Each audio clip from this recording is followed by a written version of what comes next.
ৰাজ্যত ভাল ফলাফল দেখুৱাব বুলি তেওঁ কৈ আছে আৰু লগতে AIMIMক তেওঁ আমন্ত্ৰণ জনাই আছে একেলগে তেওঁলোকে মিত্ৰতাত আবদ্ধ হৈ নিৰ্বাচন খেলিব। ইমান দিন মই কনভিন্স নাছিলো কংগ্ৰেছ আৰু আমাৰ বিৰোধী পক্ষ চৰকাৰ কৰিব পাৰিম নোৱাৰিম। বৰদৌলতী নাজমল ডাঙৰীয়াই নিজেই কৈছে মই গা বেয়া মই নিজে নুঠোঁ। তাৰ পিছতো যেনেদৰে আহিছে এইটো ডক্টৰ হিমন্ত বিশ্ব শৰ্মা ডাঙৰীয়াই সঁচাকৈ ভয় খাইছে।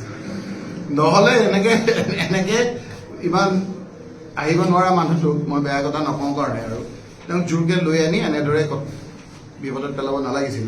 হিমন্ত বিশ্ব শৰ্মা ডাঙৰীয়া ভয় খাইছে। মৰাণ মটক আহোম পূজাজবংশী চুতীয়া সম্প্ৰদায় টি গাৰ্ডেন বঙালী হিন্দু এই মানুহখিনিক যিটো অত্যাচাৰ চলাইছে তেওঁ ইণ্টেলিজেন্সৰ যোগেদি গম পাইছে যে এই লোকসকল আৰু তেওঁ থাকালৈকে বিজেপিত নাথাকে। মই গোটেই বিজেপিৰ কথাটো এতিয়ালৈকে কোৱা নাই।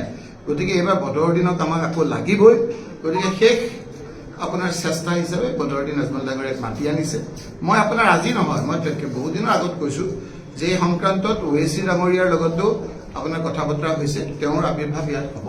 কিন্তু অসমৰ মানুহ খুব আপোনাৰ এইবাৰ চাই আছে কথা বতৰাবিলাক। আপোনালোকে যোৱা লোকসভা নিৰ্বাচনৰ সময়তো আপোনালোকে ইয়াত থকা বহুতেই আমি অনানুষ্ঠানিকভাৱে কথা পাতোঁতেও মই কৈছোঁ মই এইটো কৈ দিওঁ আৰু যে ইয়াতো মোক তাত নাযাবৰ কাৰণে বহুতে অনুৰোধ কৰিছিল বিভিন্ন প্ৰকাৰে যে বদৰুদ্দিন নাজমলৰ তাত নাযাব। কিন্তু মানুহৰ ফাৰ্ষ্টটো আমি বুজি পাইছিলোঁ ৰাহুল গান্ধী ডাঙৰীয়াই কংগ্ৰেছে মোক তাত কৰিছিল উঠিব দিছিল আৰু সেই সংক্ৰান্তত ৰাইজ আমাৰ ৰখি আছে যে কোন সময়ত হিমন্ত বিশ্ব শৰ্মাৰ মুখ্যমন্ত্ৰীত্বটো যায় আৰু কেতিয়া আমি সুখে শান্তিৰে সকলো থাকিব পাৰোঁ। আৰু এইটো কোনো আপোনাৰ বদৰুদ্দিন নাজমল ডাঙৰীয়াই নাই ইচ্ছা কৰিলে আহিব পাৰে না যাব পাৰে। এই গোটেইখিনি ইচ্ছা হিমন্ত বিশ্ব শৰ্মা ডাঙৰীয়া মুখ্যমন্ত্ৰীৰ মতে চলে।